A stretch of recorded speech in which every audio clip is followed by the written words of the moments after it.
Hello, Flow Riders. Welcome to the Flow. I figured it out. We pushed all the wrong buttons, but because we were pushing the wrong buttons, we figured out that we broke We something. So figured we're it here. out. All right, so here's a true story. When you record a lot of recorded videos and then you're ready to do the live show, you have to remember to put the stream mode back on. Life lessons from Mr. Rock.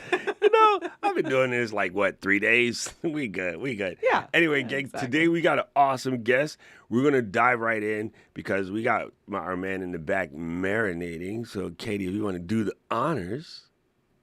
Oh my gosh. Well, this is such an exciting episode because email is one of the most important ways to build a community. And I think it's changed a lot over even the last few years. And Paul Gowder is best in class for bringing this topic to life for all of us. So hopefully you have tons of questions. I know I have lots of questions.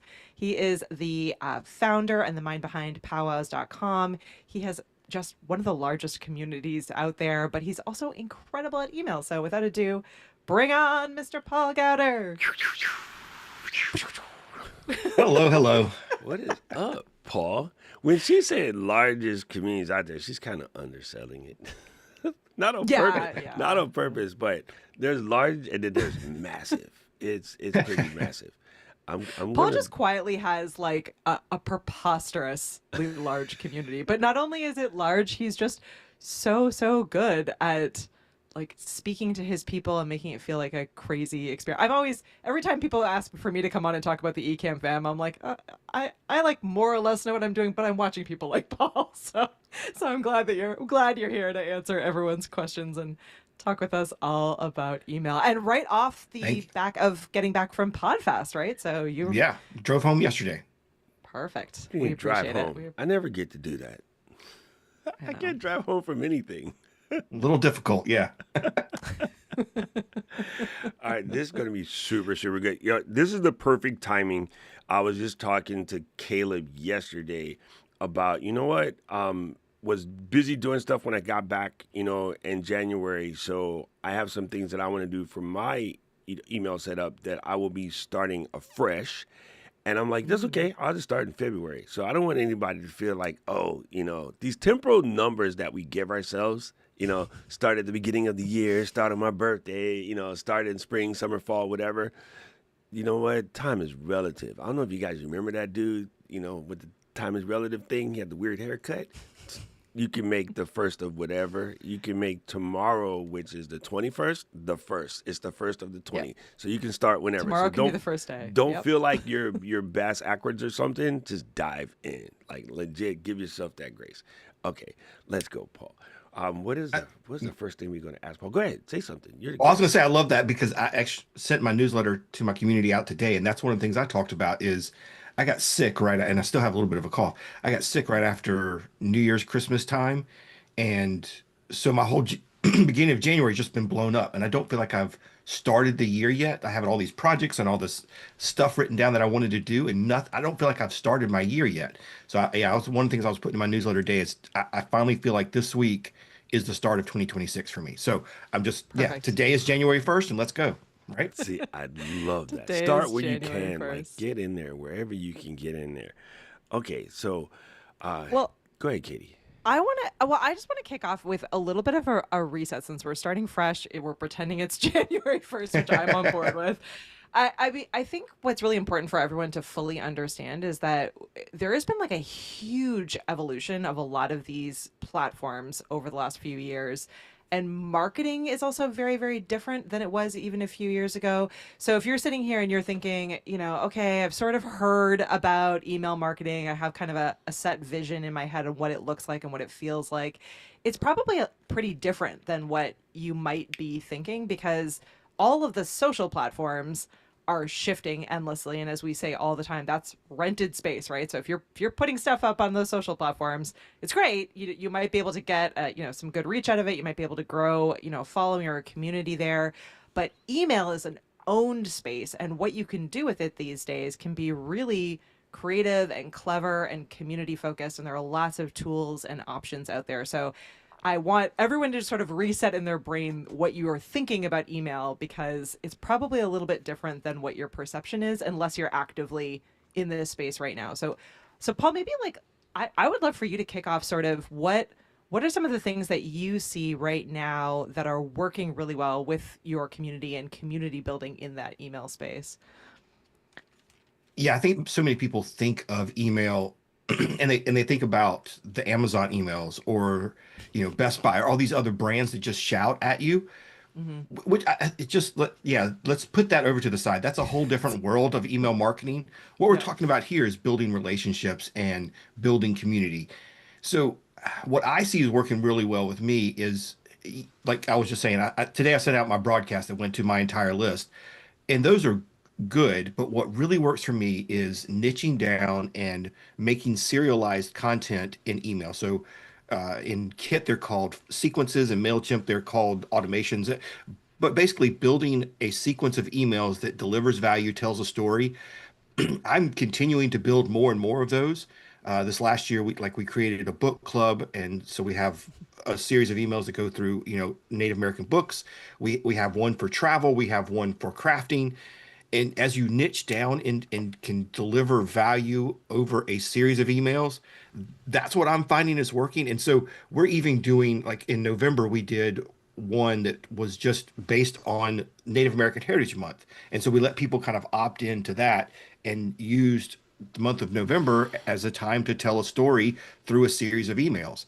I find that works so much better. At Podfest, I had several people ask me, say, email, if you look at your inbox, if you're like me, I just got back from a conference. I don't even want to know what the number is of unread messages, right? It's ridiculous. Yeah. And most of those are going to just be deleted because there are the brands just shouting at you. So Mm-hmm. I just put those all in a folder and I'll glance at them, and I'll make sure that there's no new Roosevelts being sold on eBay or anything like that. And I'll go check those, but everything else is just going to get deleted. If you build relationships and if you deliver value and have these kind of one-on-one conversations, your email is going to get read. And that was the question people were asking me at Podfest, is like, how do you make sure you're not just buried in the inbox and just get deleted with everybody else? And it's about how you talk to your audience and what messages you're delivering. If you're transactional and just trying to get people to buy your sticker or whatever, it's harder. It's a much harder task. If you are having a conversation and talking with your readers and you deliver that and do that over time, these kind of serialized content, and then in your broadcast you do the same thing, you're going to see much better engagement and people are going to continue to read your emails. Yeah, so that's kind of what I'm seeing is working for me right now. I just thought of something crazy question. Uh-oh. So I think I understand what you're saying about the sequences, but I think I have another brainword question about segments. Okay. So, for instance, I'm deep into all my little AI tricks, right? And I Hmm. oftentimes want to share that in my email, but then I get the people that just to them AI is swearing. So I can make a separate portion of that subset. I'm using all kind of mixed up words here that are like these people like AI, and it can send it to them and ignore the. I'll just say it: the dummies who hate AI, because they're gonna A miss out. segment. So Yeah, come at so me, Email people. world, That's that's a just my segment. thoughts. yeah, so there's some really cool things you can do with that. One, I mean, you could use tags and segments and create an audience of people who like AI, hate AI. And so you could deliver maybe a sequence to them, but then you could even do other things like in your weekly broadcast, you could have a block about AI and in that message say only show this to people who are tagged with AI. Everybody else just won't even get that block. I don't have to send two separate emails. Yes, exactly. See, Man, there's some shut. really cool things you can do. I hang out with you all the time. You ain't never say that, man. Paul, I'm not talking to you. Where's your wife? I'm not telling you. Where's Kevin? I'm telling. Yeah, the tools are getting much more clever, which is great. And I also think that like I've noticed even in my own like email consumption, the emails have gotten so much better. So similar to you, Paul, like I'm looking at my inbox and I'm the kind of person I can't handle little notifications. So like I have to clear it out. So for me, I'm like delete. And then I now see like emails coming from you, from Jeff C, from Caleb's, from friends, colleagues, creators that I respect, people who are creating content around topics that I have of interest. I'm now saving those emails to read them later, and I'm consuming that content really similar to how I used to approach and think through social posts. I feel like those emails are much more conversational. They're a little bit more detailed than I feel like I would have thought they would be, or what I really would have expected up until really recently. But I'm there for it. I'm happy to save that email and read through it later or share it. It's sort of my news updates these days, and it lets me to connect with people, and especially if I'm relating to them on multiple platforms as well. Like, I can see, like, I knew you were traveling, I saw your photos, on Facebook, I've received your emails, you do feel sort of a connection point with people, and you are building a relationship if it's done well. So I love that you're doing sequences and kind of thinking about having that sort of conversational moments with your community within email. And we should say that Paula's using Kit, which is the tool that we talk about all the time, but there are obviously lots of tools out there, probably none quite as good as Kit at this particular stuff. But I even use Kit for my personal podcast, so you can use Kit at a free level and at least get up and running and get going. So I want to say something really mean right now, because I'm gonna just be mean because I am this way. People are trying to grow their audience, and they're trying to, do these things, and they say this all the time. And then they say, well, paying $39 a month for Kit for the, the good plan, oh, that's too expensive. Well, which is it? You trying to grow your thing or not? Because you're an adult now. And I'm sorry, I find it hard to believe very few adults right now can't actually swing $40. You just don't want to swing $40. It's a priority. Which is fine. Yeah. I just want to say that, though, but stop telling everybody else that you want to do it, and then you don't really want to do it. So if you don't do the $40, which means the creator plan, and you just do the regular one, it's like $15 a month, if I remember correctly. The pricing might have changed. But I know that my Kit bill is like $1,000 a year, and I don't even think about it because it does just work. It is absolutely the best. Their support team is amazing, and they get down. So, yeah, you can try some free tools or whatever. You're going to say, well, it doesn't. Paul said it does all of this and this, and I can't get the same thing. That's because you ain't using Kit, so I'll be mean about it. Well, I hear a lot of people, when I'm talking with them about email, they'll say, well, I'm using, and I won't throw shade at some other tools because it's cheaper. The monkey one. That one or the flow. But people will tell me well, I'm using this because it's cheaper. Well, you know what the right tool is. You're telling me you know what the right tool is. You just don't want to spend the money. Well, it's just a choice. Like, are you spending money on ChatGPT? Are you spending money on all this other stuff that you could just shift that money and pay for Kit and just use the right tool to begin with? Kit is a fantastic tool. When you're having a vasectomy, you're not going to pick the doctor that's cheaper. Exactly. That's right. And those of you who can't have one of those, y'all could, whatever your version of that is. I know what it is. I went to med school. But yeah, I'm just sorry. You're not going to pick the cheapest doctor. So I don't really get why people do this. That's just me. Yeah. Well, I think honestly, this goes back to the idea of really understanding the importance and the value of email when you are building a business. So if you are thinking about your podcast or your show as something that you want to eventually monetize, turn into a business, take it beyond just for fun project, when you are at that point, email again is an owned space, and it is a direct connection point with your community, with your audience, right? So if you're thinking about eventually bringing in sponsors, starting up a Patreon, having a membership, those email subscriber numbers matter much more than views on your video, downloads on your podcast, all these other metrics that we are chasing and going after, because that is the actual direct connection point. So that you can directly reach 25 people, 100 people, 500 people, whatever the amount of people are on your email list. So that's a metric that should be the most important one to you, is who are the actual people that you are able to reach with your content. So we got a really good it is comment, really important Katie. to keep in mind. Dill Billy said, Scared I money saw don't make money, and I really agree with that. Scared Like, money because Oh, don't that's it good. isn't that much. I mean, it's a couple of coffees. Coffee is getting really expensive right now, thanks to tariffs. So yeah, it's really a couple of coffees. This was not even a joke. And I thought of something right now. I'm not sure if he does it, so don't yell at me if you do. But I was just thinking about Billy all of a sudden. I'm like, so he has a bunch of things that he's selling, and then like say he doesn't sell through his inventory, and he has extra. Yo, I would have like a once a month email, get this crap out of my office, and it's just a list of things that you can kind of like pluck off, and people can just like, okay, I want that, I'll take that, I'll claim that. You can do that through email because I have a buddy that does that with his cameras, his used camera stuff, right? You know, he has a camera store, and he has a once a month email for all of the sort of consignment things that people bring in and want to get rid of quickly. And like, yeah, the amazing things that you can do with the email list. And then Katie was saying earlier, like it's sometimes better than social post.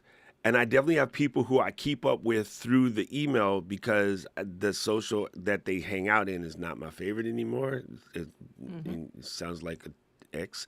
I don't want to be there. So I just look at the email and keep up with what they're doing. And their Yeah. email is literally a list of the important things that they sent out that month and then a couple of updates, and it's a really cool way to stay up to date with people. So there's that. All right, so what is the I guess this is the question that a lot of people put in their head and they won't say out loud.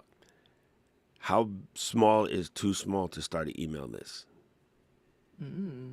There is no too small. If you have one subscriber, you're still able to engage with that one person on a one-to-one level. And if you have, say you have 100 followers on Facebook, if you post on Facebook, how many of those 100 people actually see your message? 10? Depends on the day. Exactly, right? It And does. most places under 1,000 is free. So and if I remember correctly, in most places Yeah. under 1,000 is free. So you're not even paying until you pass 1,000 anyway. Right. So when you send an email out, they may not open it that day, they may not read it that day, but at least the message got to them the day you sent it. There is no other platform that you can do that with. So it does, to me, small is doesn't matter. It's more about your engagement level and that conversational level. That's the important thing. All right. So what are some of the big mistakes other than waiting too long to start? Like, what are some of the big mistakes that people are making as they're thinking through Well, you gotta snitch, email Katie. and I have an email list. I got started last year at Momentum. I I was like, did it I'm for in. about Paul 3 said I gotta do years this. with no list, and then we were standing in Disneyland in the Star Wars line, and I was like, "Yeah, Paul, I didn't make my email list." And he looked at me like he was going to push me off the Millennium Falcon. So I started it 2 years ago, but I did kind of sit on it for a minute. Oh, I'm ahead of Paul. I'm ahead of Doc at something. I'm winning. All right. The- So other than those mistakes, what are the other Yeah. ones people shouldn't be making? For this audience, for podcasters, video folks, people producing content like this, I see the biggest mistake I'm seeing people make right now is not making your email list your call to action. I mean, how many podcasts do we listen to where the call to action is a litany of subscribe, click the button, make sure you ring the bell. I mean, go to Spotify and I mean, if you listen to podcasts, if you watch YouTube, we know to do all that stuff, right? It is so hard to get somebody to take action from a video or a podcast. So don't give them 20 things to do. Give them one thing to do. Send them to a landing page that's just for your email. And the next step to that is the other mistake people make is that when they send somebody there, the ask is just subscribe to my newsletter. Give them something, like here's my call to action when I go on podcasts and talk about powwows. Hey, are you new to powwows? You ever wanted to go to one? Powwows are open to the public. Anybody is welcome to attend. They happen in all 50 states and throughout Canada. All you have to do is go to powwows.com/powwow101. I'll send you a free series of emails that'll tell you all the do's and don'ts, where to find them, and how to go and be educated when you get there. That's a podcast call to action. That's something that people are going to stop and go and do, and you'll build your list that way. I'm missing that point. I will admit that. So I have my list set up, and I've changed my call to action to only being my email. And now I Right. have that in every single episode of my show, and I'm feeling really proud about that. But I still haven't figured out a good, still bad at that line. Like, you did that so I brilliantly got because you. you've clearly done it a ton. But I need to build that. I need to Sis, build that I up. got you. Well, you still say sis when it's your boss? Boss. I got you. I got you. Boss, sis, that Listen, works. listen. You know the list that we made of like the movies you guys have to cover, Oh yeah, my I do have my movie list, which the is now the these days a list bit of a and joke, broken but down yeah. into genres, and you don't even have to score them yet. Be like, we're gonna have like a beach blanket bingo card or something to see how many of Oh these have yeah. you seen, how many have you gone back and watched Oh, recently, and then even we'll come up with like a old movie challenge. Go and pick out 5 of your greatest, watch them over the course of the month, and then we're gonna have a place for people to type back in the stuff that they watched. So you can either cover stuff that you did, or we I'll might be have right to back, revisit Prince. something. Because I remember the shows where we got at the end of 10 Things I Hate About You, and we still had so much to talk Hmm. about, but that show was over. And we're going to bring that Yeah. one back while we are traveling to England because we can't record that week. So Yeah, you can have yeah. the community level. Oh man, yours, other people's stuff is easy. Doing my own stuff Yeah, is yeah, Yeah. yeah. doing my own Other stuff is people's stuff different. is easy. But I would love to look at the list and catch things that we missed, or people, Josh and others, they have wonderful recommendations that I forgot about. They might be like, oh, you should go and check out the one where John Travolta thinks he's an angel, Michael. Hmm. Right, I might have Michael. might Yeah. have forgot about. I just did forget about it. Now I remembered it. But I was like, oh, I got to go and check that because it was good, but it was weird because it was different for John Travolta. And I remember sitting watching that, going, all right, this was a little thicker than I thought it was, and you know what I mean. Like it hit in a weird way, right, kind of thing. So yeah, I think there's a bunch of cool things that you can do with that. Or what's the All right. So sleeper movie, the so underground thing that ain't nobody seen that you want to see if people seen it? Like hmm David Carradine, Death Race 2000. My hmm OG 80 hmm people, they know what that is. All right. So waiting too long to start. Only starting email when you have something to sell is another one I'm sure Oh that people yes. Oh make yes. mistakes about all the time, right? What about overcomplicating tools and automations? So we've convinced someone to sign up for an email tool. We've got their sign up page, their kind of hook to get people in and joining. What now? What's the next first thing to build? What I assume a welcome email or something that welcomes Sure. them into the. Right. You definitely want to spend some time and build out these sequences and automations, but yeah, don't overcomplicate it. Just if you haven't even done that yet, just start sending email. You mentioned Jeff earlier, and I know if we mention him too many times, he'll show up. So like Beetlejuice, be That's it. careful. We can't talk about him anymore. Yeah, but if you go subscribe to his newsletter, he is masterful at creating these conversational emails that he sends out every week. Those aren't automated, those aren't his sequence. It's just a simple conversational email. That's if you haven't done anything else, that's a great place to start. Stop waiting, just click send. Even if it's just a few lines, just keep your audience up to date. Just hit the send. And it I was talking to somebody recently about this, and they were worried because they haven't sent out an email in 6 months. And what am I going to do now if I just start sending? Mm, Say that. Write an email and say, hey, look, I haven't sent anything out in 6 months. I'm so sorry. I hope you're still interested, and send it. That your subscribed people, your engaged people will appreciate your honesty, and they'll become more engaged just from reading that kind of thing. You have to be open and honest and human with them. I mean, so the next step, yes, is let's set up some automations. Let's set up some sequences. Katie, if for you, you have a movie checklist. Oh, how many people would love to have something like that? But if you're struggling with what to send, go to your website, take your About Us page, or take the different categories you already have your content divided in, put that in ChatGPT and say, hey, write me a 5 email welcome sequence and get an outline from that. That's a great place to start. It'll at least give you some ideas of what you could write in your first welcome sequence. yeah. I will say I was even like yesterday feeling just so wowed and amazed to live in the time that we do that it's now become so fast and easy. I'm like, oh, I want to make a promo video for my show. How do I do that? And ChatGPT is like, here you go. And I'm like, great, I have access to these tools. How do I use them? And it's like, it answers the question. I'm like, cool, I need a script. Here are some examples of things I think I could talk about. And it is amazing, like allowing us to think creatively, but just keeping you moving forward if you're using Right. them well. So that's a great example. Obviously, spend some time actually looking at what it pumps out and make those tweaks to make it Yes. seem yourself, and definitely, write emails yourself as you get more comfortable. But I think that's a great tip to just be able to, get that first series out there. And you can give a tool like ChatGPT your website, your About Us copy, your, all the information that you've already worked on to be able to feed that out. Information on your show, if you don't have a website, but you have a YouTube channel, or you have all your show notes, you can just continue to give that as ideas and examples.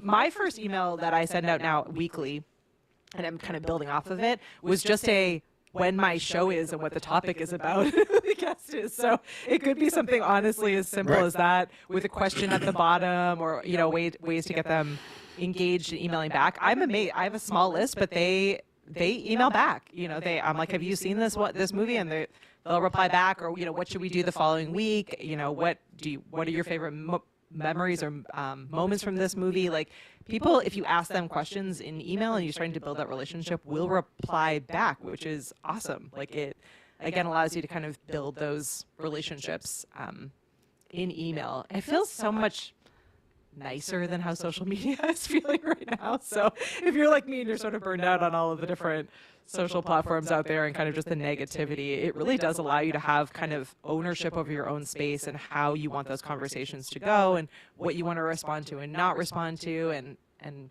setting the tone for your space, which I think is great. All right, Yes. so I know my email for this week is I have to teach everybody how to reset their feed, because I don't have any of this craziness in my feed. I know. I just reset my feed. I do. I legit, as a matter of fact, for January, I went and I reset It my depends YouTube on the feed, but yeah. You know what I mean? Yeah. Like, I just reset the YouTube feed. My Instagram feed is pretty much just food, Japan, ADHD, and Jamaican jokes that I sent to Kurt.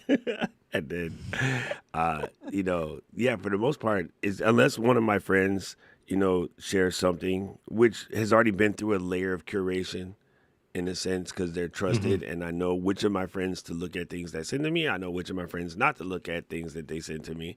And yeah, you just smooth your feet out, because yeah, you're right. It can get a little crazy, and you want to be mad, but it's too. Here's my thing about social media right now. It's way too powerful for people just to talk about the negative power, because with great power comes great responsibility.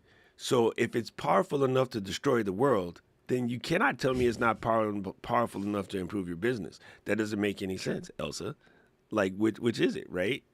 So if Superman can pick up a building to save it from burning, he can also pick up a building and drop it on the ground and break it. So it's the same picking up the building, right? So in that sense, just use it for good, Just wear the green witch. I don't know which of those two witches is which. I don't watch that show. It's two witches is which. All right, Paul.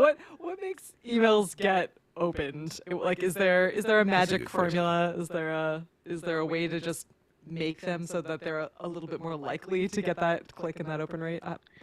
I mean, first of all, we really need to talk about deliverability. And what you were just touching on is if you can get people to reply, you're going to tell Google and Yahoo and all these other platforms that your email should be delivered. As much as I love email, and it is a owned platform, we do have to still play the algorithm game a little bit and make sure that the deliverability, it happens. So one of the things you can strive for is to get people to hit that reply button, and that's going to increase your deliverability. So when you write your messages, ask a question every now and then, ask for feedback. I know Caleb's been doing awesome things with list gadgets and putting the leaderboard in there and the polls. If you can get people to click and reply, it does so much for the signals. But then the other part of that is you have to, your subject, play with those. It is tough. Sometimes you do have to play that little bit of, whether it's opening a loop to make people wonder what it is, or opening curiosity, or I say you want to make people stop the scroll in the inbox. So you need a hook. Right? Yeah, some kind of hook, or an emoji, or just something different. I love that. When I heard Liz talk one time, she said her best performing email was, her subject was, "Can I have $9?" That's one that's going to make people stop and go, what does she need $9 for? Why? Right? Yeah, is she okay? What's going on? Yeah. You all right? So think about things like that. And then once they open the email, again, it's all about relationships. Start conversations, talk like yourself. Like the one I sent out this morning was our weekly email. So most of it is like, here's the upcoming events, here's some articles we have on the site that you may not have seen, that kind of stuff. It's very back to that kind of transactional, like, here's the updates. I want you to click on all this stuff. But at the top is where I write my personal message. And that's where I talked about, hey, I just got back from Podfest. I feel like my year hasn't started. I'm being very conversational, very open, asking some questions and hoping that they'll respond and click reply then. And then they'll go and read the rest of the email too and click on those links. So it's all about building that relationship. And when you do get somebody to click reply, please, please, please write back to them. If they're offering your time, yeah, answer them. It is the thing that we have to do is that's one of those things that's going to differentiate us from other AI and all the other slop out there is scaling the unscalable, and replying to everybody who writes you is one of those things you can do. It just takes a little bit of time and it really does develop that relationship. That's super, super good. I was like trying to see what was it that I remember seeing Paul got from earlier. I can get 30% off powwows. I was like, I can't go nowhere. I just came back. I was looking at my email box. I haven't started though, because I was like, oh, this is really cool. And Paul, actually, I think in a nutshell, your emails are relatively simple. Like they're not overcomplicated at all. Yes. But you have, cool stuff in there. And again, the book recommendations. I've seen some of the audiobooks in there, and I'm like, oh, this Thanks. might be an interesting listen.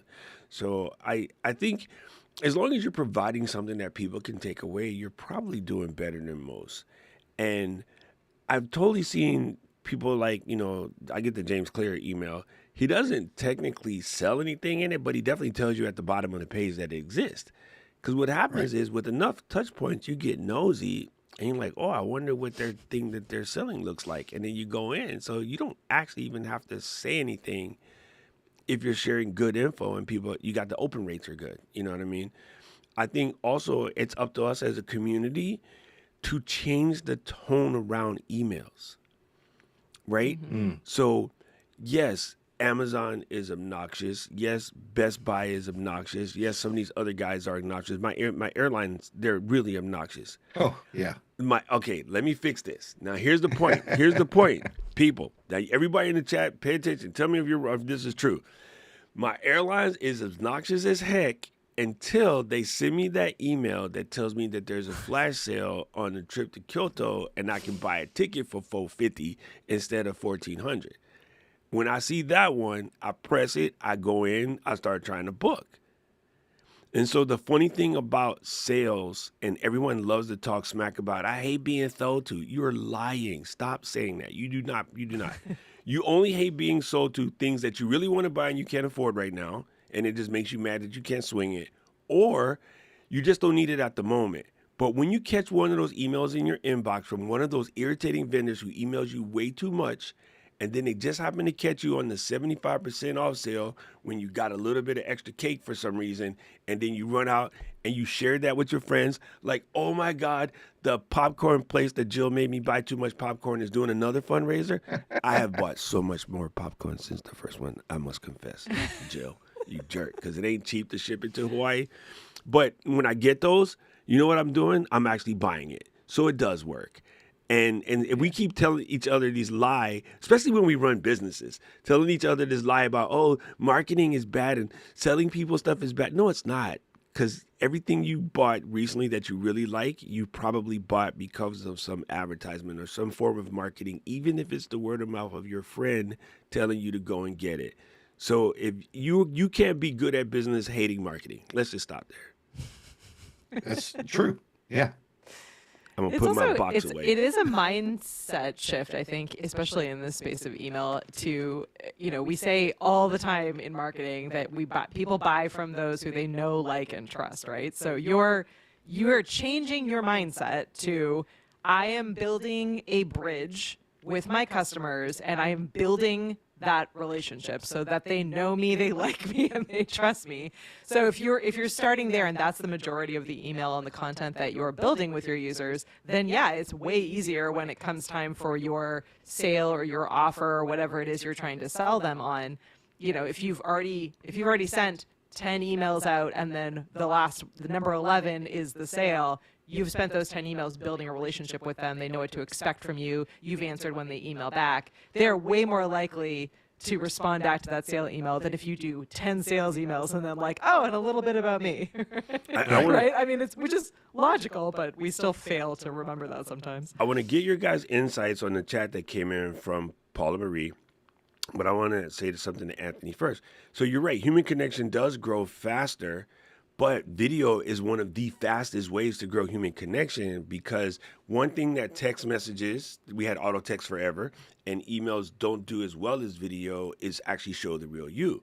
The reason why video marketing seems to fail a lot is people go there and they go, hi, I'm Velvet Jones, and today we're going to be talking. Nobody wants to see that. If you've seen what I did the first part when I screwed up the show, that was better. Everybody who's brand new like Paula would have loved to see me screw up in the beginning, because they'll be like, this guy has close to 8,000 streams under his belt and he still screws up? Yeah, I do. So what? Fire me. No, don't do that. Yeah. Katie, don't do that. Anyway, so Paula's question was really good. And it says, any suggestions for a super newbie to the platform and finding the audience before you can grow it? And I'm like, wait, they're not mutually exclusive. In my head, exclusive. I speak good words. I don't think they're mutually exclusive. Dang it, I said it twice. You know what I mean. I'm going to stop. I'm not going to try a third time. Yeah, what's your advice, Paul, for growing from the ground up? So you haven't started your show yet. You haven't started your email list yet. You got nothing. You got an idea and a hope and a dream. At what point do you wait until you've built up a bit of an audience on YouTube or on your choice platform before you start email, or do you start them at the same time? What do you think? You know, I got Biggie stuck in my head now, right? It was all a dream. Yeah. Sorry, go ahead, Paul. I would build out the email first before I even posted my first video, because you want that first call to action in your first video to get them to the list. Yep. Because say your first video or your second video goes viral and you have 1 million viewers, and you didn't and you didn't have a call to action to get them to your list, those 1 million people may not even come back for video number 2. So you never know what's going to happen or who's watching the video. So have that call to action, have that email set up, even if it's nothing more than just collecting the email. And some people I've helped, they feel completely overwhelmed. If nothing else, just have a form that goes to a Google Sheet. Just collect the email in that first episode or your first YouTube video. I would start with that and then build out your content, because you never know who's listening. You never know who's going to click that subscribe button, and what you may have found your super fan on video 1 that's going to watch every single video, and you might miss them if you don't give them some kind of call to action. That's so. I never would have thunk it, folks. You are allowed to put the cart in front of the horse. Horse. It's going to be a rear engine horse. Seriously. Yeah. It's so true. And you can also start with asking friends and family, being like, hey, I'm just starting this up. I want, do you mind being on this list? You can give me feedback. So then at least maybe it feels like you're not starting with, an absolute zero. You as a person have some kind of network. So starting with the network that exists is always a great way to get up and running. You never know who. I never cease to be amazed at the people within my network who actually are way more interested in my content than I ever would have thought. I'm like, oh, you don't want to be on my newsletter. You don't really like movies. And they're like, hey, what the heck? I like movies. I like to find the sleeper people who are using Ecamm that we don't know are using Ecamm because they don't really do anything in the community. Maybe they're a little too high profile, and they just know if they go in there, it's going to be an absolute S show. So they just don't say much about it. But then they run into a bubble where they need to find us, and they say something, and we're like, wait a minute, Seth Godin uses Ecamm? Yes, he does. He don't come in the group that much because, but the one day he showed up in the community, I felt like Facebook melted. Facebook was like, wait, Seth Godin uses Ecamm? And it's like, yeah, I've been using Ecamm for about 10 years now. We're like, wait, what? I don't even think we knew. It was just one of those things. So you never know. And I agree with what you just said, Katie. And this is amazing. And I guess one more quick question. What do you say? I've been thinking about creating an email list. This comes from Caroline. I've been thinking about creating an email list, but I don't sell anything. What else could I use it for? I got ideas. I love this question. Love this question. So if you are a video creator, if you're a podcaster, use your email to build downloads and get more views. Katie's heard me talk about this before. I love my Thursday email that I send out. It's called my Throwback Thursday. For me, we're trying to drive people to our website, get them to read our articles. So every Thursday, I send out an email that just basically says, hey, we have a lot of content on powwows.com. You probably missed this article. Here's one on, the Native American museums in Oklahoma. I think you're going to like this. Make sure you check out this one. And here's a link. Super simple. If you're a podcaster, you could do that with your top 10 most popular episodes and direct people back to them. Because again, if somebody subscribes to you, and you're on episode 800 and they subscribe tomorrow, their chances are they're not going to go back and listen to all 800 episodes. But if you have some kind of email that says, hey, you should really go listen to episode 655 because that's one of my best ones ever, then you can resurface some of that and continue to get downloads and get views on your videos by just using your email to drive it back to your best content. That's good because you Yeah. can do okay, so we put out an email about this episode and we can say go back to episode 60 something, the last time Paul was on. If you didn't get enough of Paul this go around, we had him on at a different time. And this is what we were talking about. And yeah, you can bring up that old episode. Really funny you say that. I started watching a show on BritBox called Shetland. And we started on season 9, and it was good. So now we're backing up, and we're watching the old seasons, and we're actually doing it backwards, which is weird, but it's still good because it's a really good show. And it's like, how do you make a show about nowhere? But they did, and it's amazing. And so, yeah, people do it all the time. And so the funny thing is, the things that people are thinking are these blocks, you have already been on the other side of that for other people who are just starting out. Right? You've been on the email list for that new restaurant that just opened up in your neighborhood. You've been on the email list for this new company that just started because you bought an app. Like I bought Day One when the app first came out, right? That app's been out almost 15 years now. But I've been on the email list because I got in the day the app launched, right? So you know this already. You've already been there. You just got to remember that you've been there.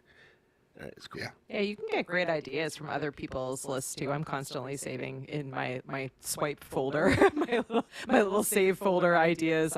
There's this incredible newsletter that I follow called the 92, which is all about literally the year 1992. But one thing that they do all the time that I love, and I'm going to take and make my own, is they have a weekly this or that poll, and so it's literally just about it's what was your favorite TV show in the 90s, this show or this show, and then the following week in their email they put the answers, all of our listeners or all of our people loved Rugrats instead of Fresh Prince of Bel-Air, whatever it was. Oh, wow. So and Yeah. but that's such a low lift for people, and it the whole newsletter is just nostalgia and getting people remembering and thinking through, but they're building an email list, right? So they're able to then, if they wanted to, monetize their email list, right? They could put little ads in their newsletters. They could get a sponsor for their content. They have some emails where they feature Amazon products that are 90s related at the bottom. Those are all Amazon affiliate links. So they're similar to what the question was. They're not selling anything, but they're building a community with their newsletter and with their email, and they're finding clever ways that are not damaging the relationship with their people, but allowing them to take in some level of income off of it. So I'm constantly watching what they're doing because it's so simple, and I'm terrible at overthinking it. I'm like, I've got it. For me, it has to be the most complicated possible thing, and then I see an email like that, and I'm like, that's so simple, right? Right. Yeah. Right. Ask this movie or that movie, which do you prefer? That would be an easy segment in my email, as you were saying earlier, Paul, that I could drop in and drop out in different emails that would get people three Romeo thinking, and clicking, Juliets engaging. that came out in the 80s. Which of the 3 Romeo and Juliets that came out in the 80s? It's John Luke and Salmo. Let's just stop right there. But anyway, so I'm going to channel Jeff C for a second. What does the podcast to email repurposing workflow look like, or the YouTube video to email repurposing workflow look like for Paul? First, I do want to say one more thing about the question. My crafty adventures. If you're not selling anything, yes, but you may sell something one day. And if you use your email list, build this relationship, build this community. When you do have something to sell, you already have customers. Instead of trying to, oh my God, now I have a product. Who am I going to sell this to? So that's another reason you want to continue to build this email. So repurposing for me, the Throwback Thursday is one of the big ways that I repurpose the content. But I also do a lot of other sequences, like the one in November where we took people through all of our best content for Native American Heritage Month. That's where we repurpose a lot of things. And then two, we're playing with a lot of short form content now, and then using that in emails. Which is I meant to say this earlier too, which is another thing somebody's talking about. Growing your customers. I'm sorry, I'm bouncing around. Stream of consciousness this morning. So if you're first starting your emails and you're really working to develop that community and build that audience, put an audio or put a video clip in your newsletter as you talking with people. That will do wonders for building an audience and getting people to continue to read their emails. But yeah, so repurposing, for me, it's all about sequences. And so we're building sequences now on content pillars. So we're taking, again, like our book club, we have a ton of interviews and content about Native American authors, Native American stories. We're taking all of that and repurposing it into email lists. And you can do that with your podcast episodes, your YouTube videos. It is a great way to kind of bring that content back to the forefront. I really like the idea of even, I would go and make shorts.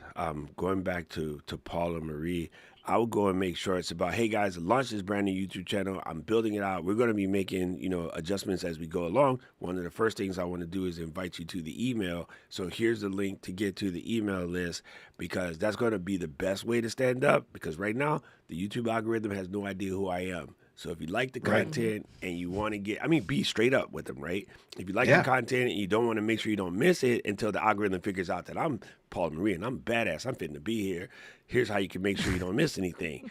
And then because it's a short, I'll post something similar to that every day for like a month. Like literally just play them suckers on repeat until people figure it out. I think the problem that people have with shorts, and I've learned this from Jeff, it's funny to say this because I still flinch every time I have to do it, but Jeff has been saying over and over again, I can send the same thing out 4 or 5 times a day because not everybody sees it at that time. Yes. And it's still hard for a person who's a YouTuber first to think of the concept of publishing the same video 5 times, but on the short platforms, nobody going to see them. So just put them out there. Just let them freaking go. And I posted a short yesterday for, I guess this is like day 6 of the 30-day challenge that we're doing. And immediately, like within 5 minutes, that video had like 700 views. Like legit in 5 minutes. And I'm like, how the frick? What? That don't happen. I could have ran across the screen naked and wouldn't have got that many views. Actually would have got unsubscribes. But it's just one of those things. You never know how the shorts thing works. Stop trying to figure it out. Just keep doing it. And then it just happened. So yeah. Yes. And selfishly, I just made my shorts, my playbook about raw first video, which means you don't need to script anything. Just talk on shorts. And I made it as a connection to my email list, and I posted it in the chat.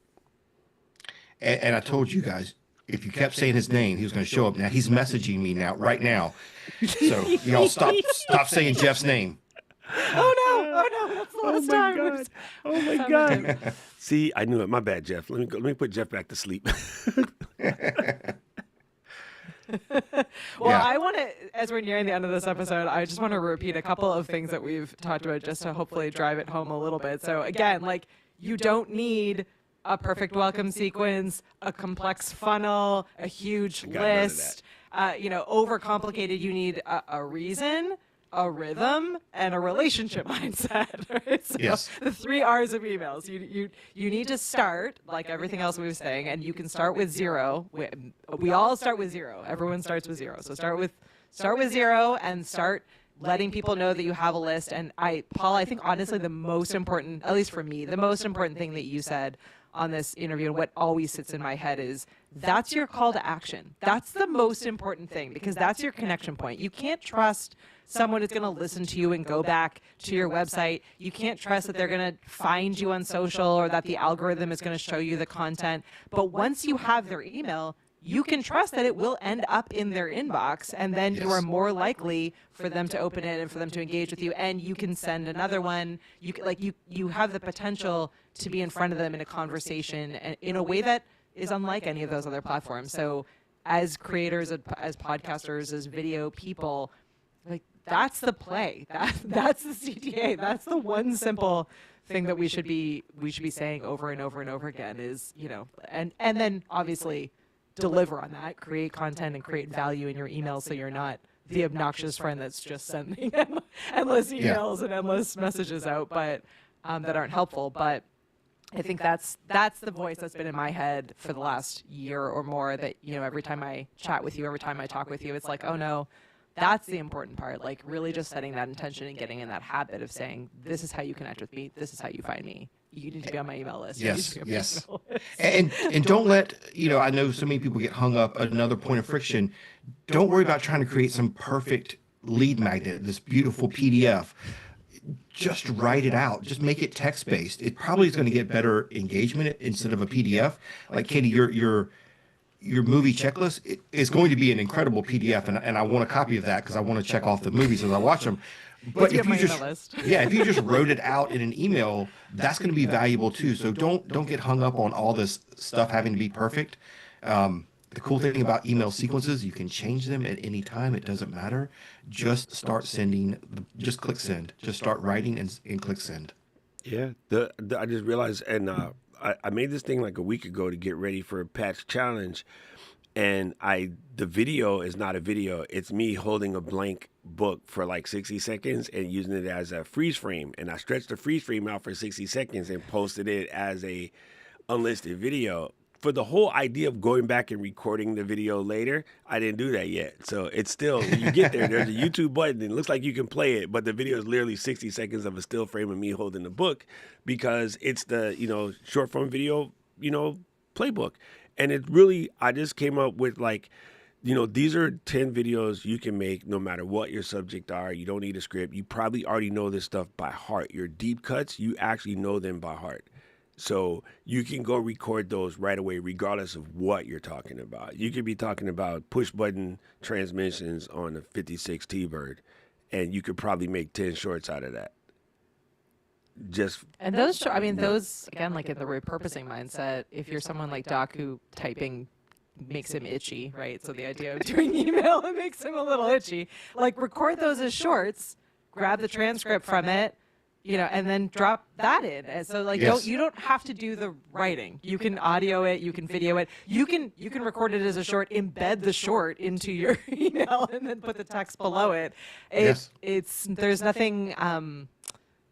It can be more conversational. That we talked about Liz earlier. One thing I love about her is that her emails, like, it's her, right? Like, she is not capitalizing. Dude, her things. title yesterday, she's like Katie, short form. Her title yesterday was "Hey, Mr. DJ," and I thought she was sending me a straight email just to me. Yeah.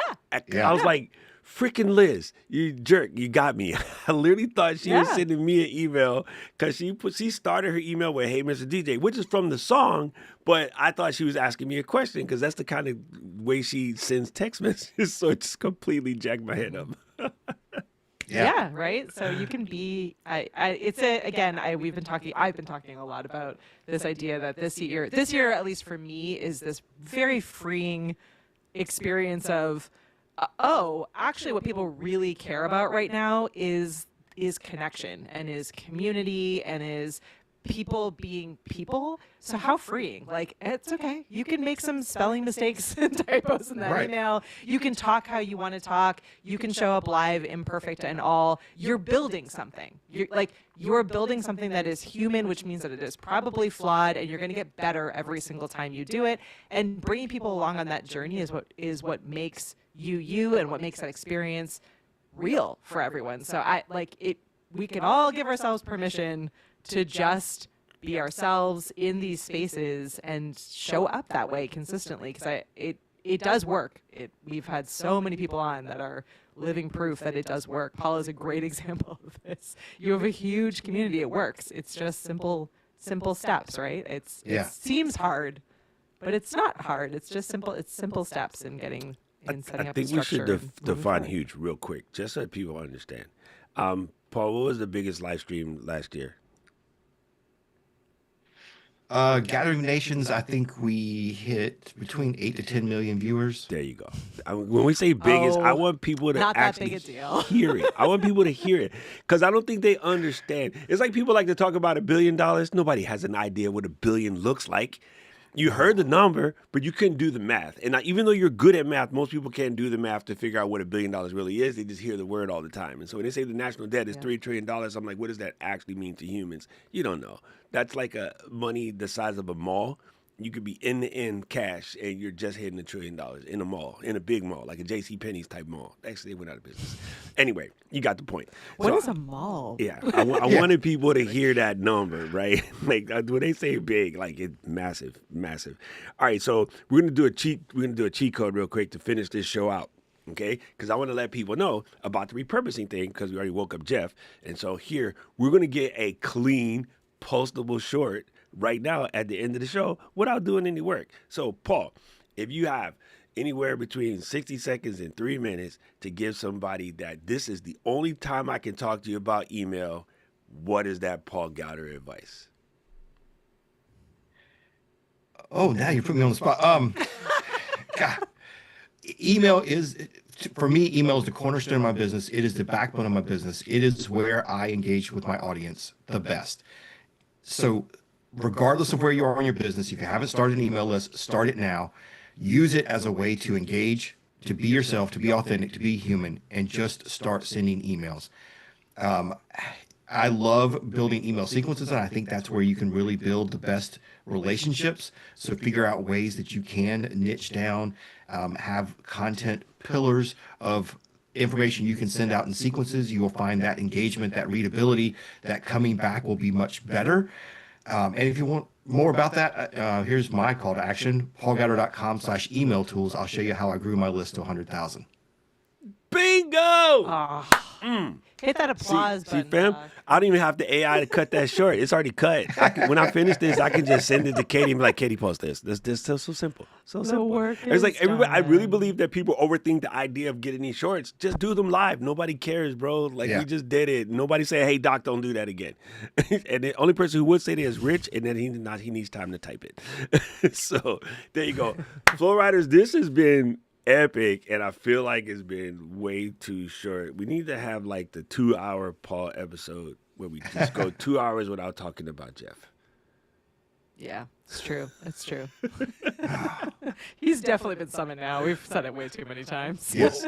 What do we Okay, got coming up to next counteract week, Katie? it. Wait. To counteract it, Paul, one more time, where can people find you and connect with you? Because you are not Jeff, you are Paul. So let us know where to find you and connect with you. Well, I do want to say, going back to what I said earlier, if you are interested in Native American powwows, they are open to the public. That wasn't just a spiel. I would love for you to go and experience it. It is a complete cultural immersion with the food, the dance, the crafts. Find one near you, powwows.com/powwow101. I'll show you all the ways that you can experience a Native powwow this year. If you want to know more about me, you can come on over to paulgowder.com/email tools, and that'll get you how I use different email tools to grow my list to over 100,000 subscribers. I love it. In answer to your question, Doc, we're doing some exciting things here at the Flow. So next week we are doing a live reset. So similar to what Paul said at the beginning of this episode, for us, we're still in like new year, new you mode here in January.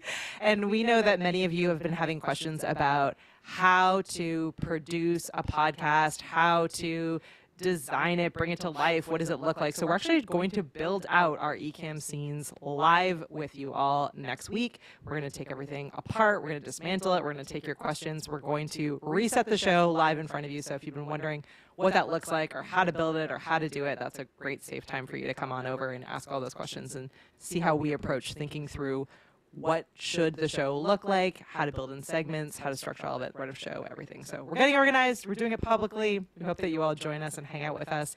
We've got some exciting things in store for this year, so we're really looking forward to it. This is the perfect in-between. Same as email being a bridge, the Paul Gowder episode is the perfect bridge. So we'll have to have you back, Paul, All on right. the other side with our new format. Paul Gowder, bridge building. All right, Flow Riders, if you want to know more about the Flow, you can check us out at flow.ecamm.com. That's FLOWECA, 2M's.com.